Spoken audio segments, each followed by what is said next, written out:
행정심판 전문 김현 행정사입니다. 네, 오늘 제가 준비한 영상은요, 노인 전문 요양기관의 방임에 의한 업무정지 처분에 대한 구제 방안에 대해서 좀 살펴보려고 합니다.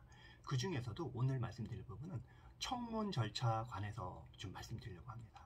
청문 절차를 잘 준비를 하셔야 되는데요. 청문이란 뭐냐? 행정처분을 하기 전에 행정기관과 민원인의 의견을 청취를 하고 그 부분을 반영을 해서 처분을 내릴 건지 아닌지, 또 처분에 대해서 감경 요인이 있는지 아닌지, 또 처분의 종류를 어떻게 결정한지에 대해서 잘 들어보고 결정하는 그런 단계, 그런 절차라고 보시면 될 것 같습니다. 그래서 이제 청문 절차를 잘 준비를 하셔야 되는데요.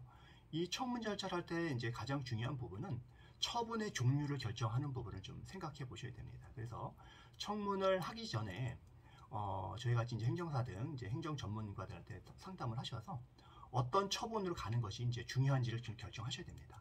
업무정지 처분을 갈 건지 아니면 과징금 처분을 갈 건지에 대해 고려를 하셔야 되는 부분이고요. 이 부분은 우리가 추후에 행정심판이라든가 행정소송을 했을 때 얼마나 적극적으로 대응을 해서 이게 가능성이 있는지 아닌지를 좀 고려를 해보셔서 결정을 하셔야 됩니다. 만약에 이게 가능성이 조금 희박한 부분은 제가 보기에는 업무정지 처분에 대한 과징금으로 가름하는 처분을 하시는 게 좋지 않을까 생각을 들어보고요. 그렇지 않고 내가 이 부분은 어느 정도 이길 승산이 있는 부분이 있다라고 생각을 하시거나 아니면 추후에 시간을 좀 딜레이 시켜서 새로운 코드를 받아서 새로운 이제 기관을 만든다고 생각하시게 되면 업무정지 처분으로 가시는 게 어떨까라는 생각을 해봅니다. 그래서 이제 이 부분을 좀 말씀드리려고 하고요.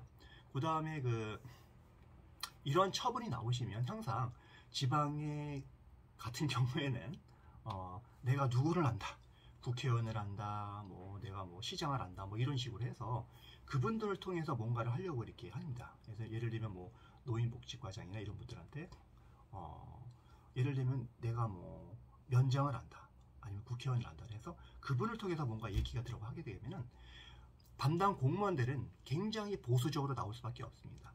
그분들은 그게 도움이 된다고 생각하는데 결국에 그거는 마이너스입니다. 공무원들은 감사해 주고 이제 감사에 사는 그런 분들이기 때문에 뭔가 부당한 청탁에 들어오거나 하는 부분들은 원칙적으로 처벌할 수밖에 없습니다. 더 엄격하게 하시는 분들이 있기 때문에 그런 부분들은 지금 현재 이 세대는 정말로 이제 7, 80년, 60년대 그때는 통했을지 모르지만 현재는 절대로 통하지 않는다. 그런 부분을 해서 엄격하게 법적인 절차와 전문가의 어떤 상의나 이제 도움을 통해서만 뭔가를 해결할 수 있지, 누구를 안다, 유지를 안다, 뭔가를 안다, 이런 것들은 좀 통하지 않는다는 부분도 좀 유념을 하시고 이런 방법은 조금 지양하는 게 이제 좋을 것 같습니다.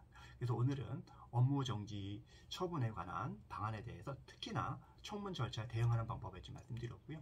마지막으로 청문 의견서를 최대한 깔끔하고 법리적으로 잘 정리하는 부분들이 나중에 행정심판이나 행정소송한테 큰 도움이 되니까 이 부분에 대해서 전문가와 꼭 상의를 하시기 바랍니다. 오늘 여기까지 하겠습니다. 감사합니다.